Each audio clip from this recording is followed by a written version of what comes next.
I'm Kate Daniels. Living in a world that is peaceful, where each person has enough food, clean water, the medical attention they need, a comfortable home, feels like the place that ought to exist. Truly, it is possible, and Professor Thomas Nazario has been dedicated to working on how we can accomplish this. His comprehensive and very readable and informative book, Living on $1 a Day, The Lives and Faces of the World's Poor, tells the stories of people, our brothers and sisters around the globe, who lack these things. And the fact is, you and I can be part of the solution in changing their life.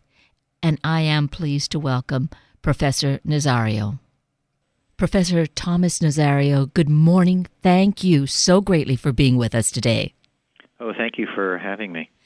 And beyond that, just the work that you have dedicated yourself is so phenomenal. I think probably only a slice of it is captured, and it's done so beautifully in this book, Living on $1 a Day, The Lives Behind the Faces of the World's Poor. And certainly there have been books written, there's been discussion about this, but my feeling is that between yourself and a Pulitzer Prize-winning photographer, and that is Renee Beyer, you have really presented something that is just outstanding, that's really world-class. Well, thanks for saying so many nice things. In putting together the book, we decided that we really wanted to bring home the stories of these individuals that we found all over the world who live on less than $1 a day, how they get through their day, what kinds of struggles they face, what kinds of dreams do they have. We wanted to personalize the book. We realized from the start that the media, a lot of people spend a lot of time with the rich and famous, and the world's poor make up such a huge percentage of our population, yet we don't know an awful lot about them. So that's what we wanted to do in this book. And because of that disparity and how often we try to maybe do things very sparingly to portray the story, this is done in such a beautiful book. There's a way that it really honors these people, really brings an additional level of respect, perhaps. Well, yeah, certainly we wanted to do that. We didn't want to exploit anyone. We didn't want to get criticism about it being some sort of poverty pornography kind of piece. We definitely do honor these people. These people work very, very hard. In many cases, work extremely long hours, and in many cases work harder than people who run some of the biggest corporations in the world, yet get paid 1/10,000th of what they get paid. So they deserve an awful lot of respect for the struggles they face and the children they try to bring up and the lives they lead. And again, I feel that it's been done in such an honoring way. Sometimes the photography, the photos are difficult to look at because you could see just the hard life that the people, the children, there's so many children and women that they endure. And yet I think it's so important for us to see this. Otherwise, it's so easy to just ignore and not even acknowledge that this exists in the very world that we live together on. Yeah, these are our neighbors, and yet when we travel around the world, we often go to tourist spots and places in of course, the developed world, and go to the places that we're not necessarily going to meet and see these kinds of folks. And we wanted to go to places where they live, there are so many poor in and around the world that it wasn't difficult to find them. On the other hand, a lot of people go out of their way not to find them. And for you, you tell a bit about your story right at the opening of the book. For you, this seemed to start at such a young age that it was obvious that you had almost this mission that you needed to accomplish in life, and it revealed itself to you at a very young age, at age 4. Yeah, I mean, there are other things that I've done, of course, over the course of 65 years. But, when I was 4 years old, I grew up in Spanish Harlem, and my parents would take us out to dinner once a year, and that was on Thanksgiving Day. My dad was a mechanic, and we always had at least one kind of broken-down car or another, and we jumped in the car one day to go off to a restaurant where you could buy a Thanksgiving dinner for about $7 for a family of four. And on the way there, I saw a woman and her child going through a garbage can to get their Thanksgiving dinner. And I thought that was quite strange. Even at 4, it seemed like it didn't make any sense that at least on Thanksgiving Day, people shouldn't have to go through the garbage to find their food, particularly women and children. And so I felt at that point that there had to be something wrong with America or the place that we lived, and I didn't realize that there were poor people that were suffering in that manner. And so it continues these decades later. Not only does it continue, but it's so horrible in so many parts of the world.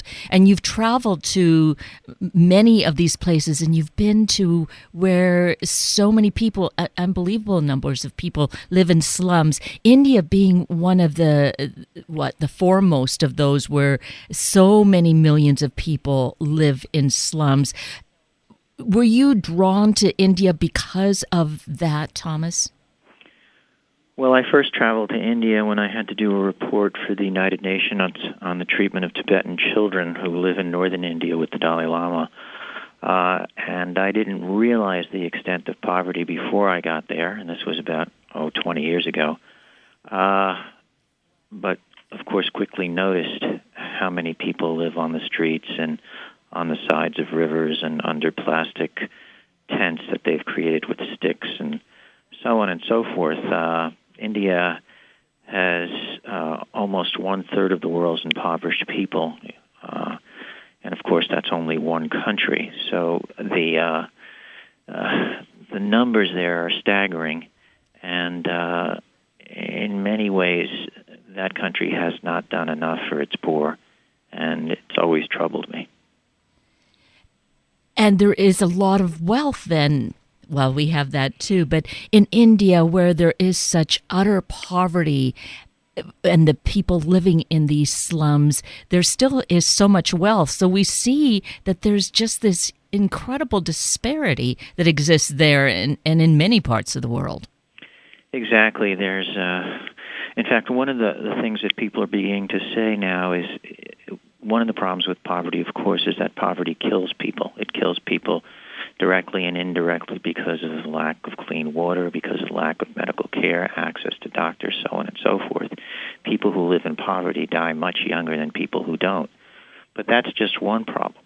The problem that we're now facing is that these huge disparities exist in the world, where we now have, well, at least according to the last count, we have 1,445 billionaires on this planet. How do we now have so many rich and at the same time have not done enough for our poor? In India, too, they now have a whole new flock of billionaires, and many of the billionaires there are simply not doing enough for their poor for a variety of reasons, but nevertheless are not. We have a billionaire in India who has just built himself a $1 billion home, and at the same time, not far from his home, there are people living on the streets that have been there for years and years, generations. And when we talk to those people, again, not far from this gentleman's home, we ask them how they get by their day and what happens when they don't make any money on a given day and where do they sleep. And, of course, they sleep on the street, and they say, when they don't make any money at all, they get hungry, and we ask them where they eat. And one gentleman said, well, he goes across the street and eats the leaves off a given tree that exists in his area. And that's what he lives on, leaves. At the same time, we have this incredible wealth just down the block. So these divisions in our world population and our human race, again, is very, very troubling. That is one of the biggest feelings that I have that I see as a problem that exists in our world is this disparity where there are some people who just don't feel that they need to share any of that. Somehow they've accomplished it, not seeing how they did it on the backs of others, that they don't have that generous heart that they would want to share, that they have to have so much more wealth than anybody else. How do we deal with that? How do we open people's minds and hearts? Well, in many cases, it's not easy because you're absolutely right. A lot of people feel that what they've gotten is really through their own ingenuity and their hard work, and a lot of people are simply lost and can't be helped, and much of the poverty they face is their own fault. And so we have to convince people that the truth of the matter is that a lot of the wealth that anyone has acquired was really not the direct result of their own work, but really on the shoulders of other people. Whether it was a friend who pointed them in the right direction when they were a child, whether it was an employee that helped turn a company around or that works very, very hard, whether there was a parent or someone else close to them in their lives, an education that they were able to receive as a result of the help of someone else. All of those things that have occurred in some successful person's life need to be returned, and often, and they should be returned not necessarily to their own children or their own family, but to the society at large. And of course, more people that look at themselves as being lucky or blessed, and in doing so begin the process of giving back, I think the better off we'll be. You know, one of the stories that recently grabbed me was that Warren Buffett, about 6 years ago, decided to make the largest philanthropic gift ever made. He gave away $30 billion to the Gates Foundation, and when Bill Clinton asked him why he did that, he said that, you know, he could easily live on 1% of all of the wealth he possesses, and the rest is surplus. And the rest was really acquired because he was lucky enough to be born in the right country at the right time and made some decisions for which he was privileged to be blessed for. But he was not a hero. He didn't see himself as a hero because all of that is surplus and needs to be returned to the people that helped make it possible. So he refused to be called a hero for doing that. And if we had more of the world's wealthy think the way Mr. Buffett thinks, we'd be in a far better place. Indeed. And I recall that occurring and how he aligned himself with the Gates Foundation because he felt that they had that mechanism in place to reach out and do the work with a lot of the poor in the world. And he's so right that he could live so well. And yet recently there was a report here that, what is it that the wealthy are now making over 1,000 times what an average person would make. And we're not even talking about poverty level. Sure. And that's true with many millionaires. But now, of course, we have these billionaires. Millionaires are a dime a dozen. But billionaires, their wealth is absolutely incredible. The Oxfam Foundation, international NGO, recently went through the figures that were released by the Forbes folks as to the world's billionaires, and they came up with a staggering statistic that 85 of the richest people in the world now own as much wealth as half of the population of the world. So 85 people are not an awful lot of people. You can fit them in a pretty good-sized room, and they have as much wealth as 3.5 billion people who, of course, live in poverty. And that's what is so staggering and what we need to keep educating and bringing to consciousness, everyone's consciousness, that something needs to change. And perhaps there is that tipping point. If those of us who are open to this and want to be involved, enough momentum is gathered that there will be a place where that just spreads. Do you feel that can happen? Well, I think it's happened throughout our history. It's happening even today in the Middle East. We saw signs of it with the Occupy movement. We see people now beginning to see this as intolerable, as immoral, and on a global front, the United Nations has been doing quite a bit over the last 20 years now to do something about global poverty, and in fact, they've made a lot of progress. But nevertheless, much of what we still see, because the rich continue to get richer at a much, much faster rate than ever before, is simply immoral. And that word certainly captures much of what's going on. In this incredible book, Living on $1 a Day, one of the things that I feel is so practical is that you list organizations throughout the world that are doing this kind of good work, and that we can really look into support if we choose to. So that's a way to make it it comes back to center, back to what we can do. But you also have your own foundation that you began, Thomas, the Forgotten International. Tell us about that. Well, about 7 or 8 years ago, I decided to put together my own foundation largely to help impoverished people around the world. We're presently working in about 7 different countries, and we work with indigenous groups, small schools and villages. We try to get clean water to folks. We try to help with clinics and the building of clinics and medical supplies and so on and so forth. All things that try to lift the poorest of the poor out of poverty.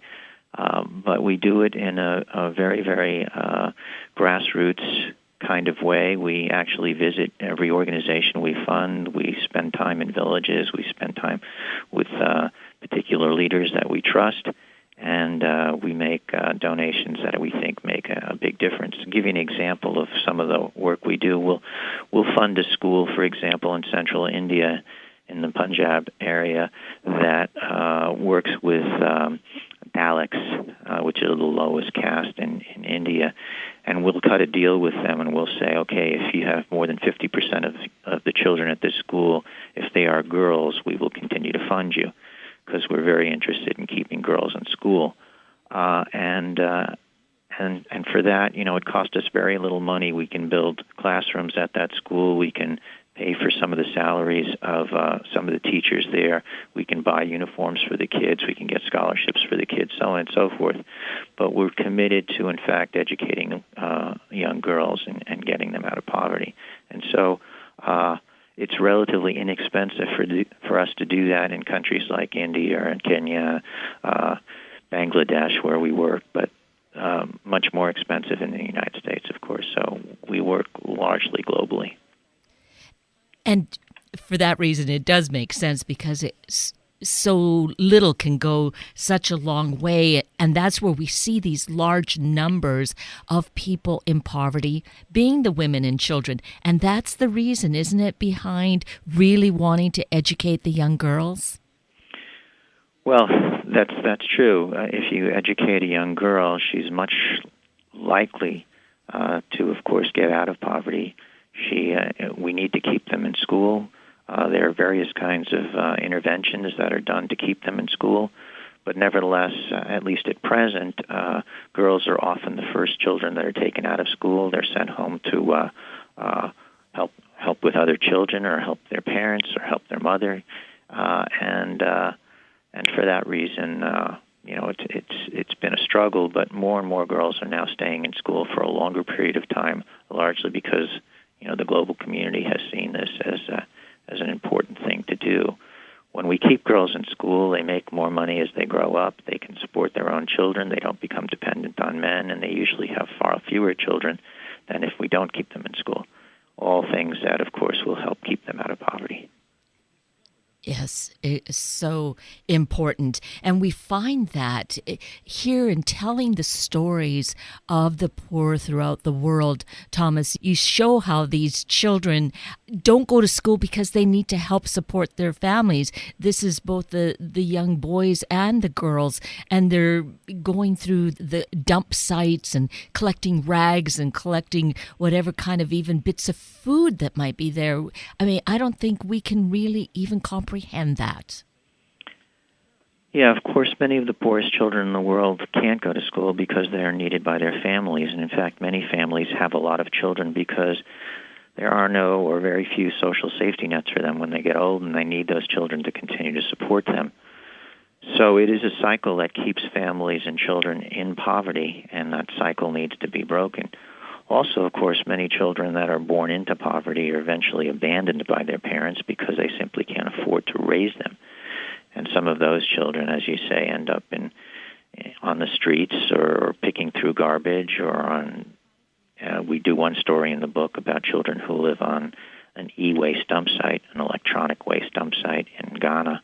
And those children have been completely abandoned. They have no one in their life except other children and what they can gather from this waste site to sell and survive. But it's a terrible existence, and of course, many children around the world, in fact, there are about 59 million children who now live in the streets around the world and have no place to go or no one to take care of them.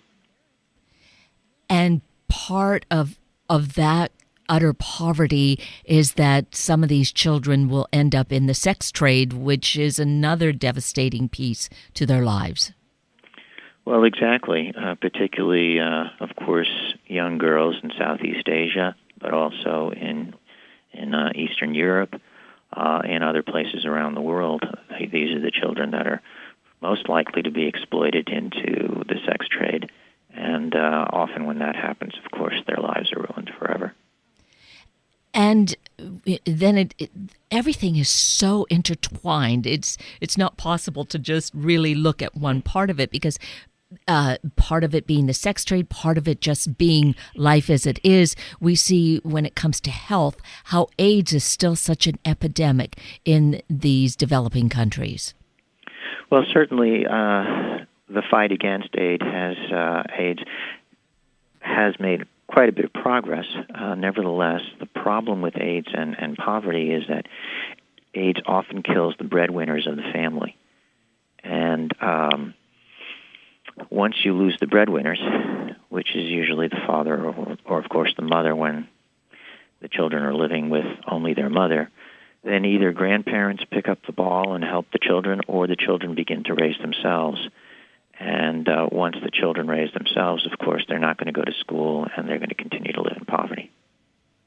So we see how it's just so intertwined that it just continues to move from one generation to the next until we say enough. We need to be involved and take a stand. And so the way that we do that, I think there are many ways, aren't there, Thomas? Well, yeah. The first thing you have to do is convince yourself that something can be done, that this is not something the world needs to live with. That it doesn't have to rely on or sit on the shoulders of the super rich or big states or nations, or that everyone can play a role and do their own part. And it's not that difficult. I gave a talk to a group of people the other day, and this woman came over to me after my talk, and she learned a little bit about my foundation, and she said, "I'd like to make a contribution," and she wrote me a check for $5,000. And I said, "Wow, that's very generous of you. Thank you so much." And she said, "You know what? I would just go out and buy another purse. You could do so much more." And we need to think about that when we spend, $500 on a dinner for 5 or 6 people, or buy an expensive bottle of wine or something along those lines. What you can do with that money to help someone abroad or even in your own area. And the feelings that you acquire by helping someone else are just so rewarding. There's so much joy in giving. It really makes it possible for people to lead a meaningful life, and that's what we all want. So I think people need to approach any problem that way, and needs to get involved and need to break away from their iPhones and their video games and their malls, and just spend some time either volunteering or giving or helping in one way or another. And it's amazing how small a sum can help such a family. I'm aware of an organization where just for $40 a month, it's possible in Ethiopia to help a family to get the food and the medicine that they need. And for us, I mean, $5,000 is nothing for some people. $40 is certainly doable for most people. It's those sorts of things then that we, as you say, need to wake up to and be aware that we can do something. Yeah, we, for example, our foundation has for some number of years now sponsored children who have no access to any kind of support in various schools. And those children are now graduating from the schools that we've supported, and some of them, particularly some of the young girls, want to go off to college. And we're now in the process of putting young girls in college in India and other places in the world. And we've discovered that college in those areas of the world cost about, $800 or $900, and that includes their tuition and their room and board and all of their food over the course of a year. So extremely inexpensive to support children in that fashion. And, for us, one of the things that we've always believed vis-a-vis our foundation is that all humans are equal. We're all the same. And so for us, we care as much about a child in India as we care about a child in Indianapolis. So we treat all children, all families, all people the same. And so if we can do more in other countries, that's what we do. We need to realize that we are really one family. Right. That's such an important awareness, along with all the other stories that you have shared with us during this half hour, Thomas. Let's give your website, because I think that's a good starting point if people want to be aware of some of the organizations and make a contribution. Yeah, it's really easy to find us. Just go onto Google and tap in The Forgotten International. That's our website, and you'll find us at The Forgotten International, and that's an abbreviated international, intl.org. So we're pretty easy to find. And the book, I think this book is just something that we need to gift ourselves with because of the stories, because of the photography, so that we become so much more aware of what is going on in our world. So the book, of course, is available at all of our favorite book sources, correct? That's right. It's, of course, also on Amazon. It's called Living on $1 a Day, and it captures the lives of the world's poor. And certainly, again, by having Renee Beyer taking these photographs for you, she mentions at the end of the book what a gift it was for her to do this. So I think that does come through in the photography, where it doesn't feel exploitive at all. It just really feels like it captures the heart of these people, our family. Exactly. I think she did a great job.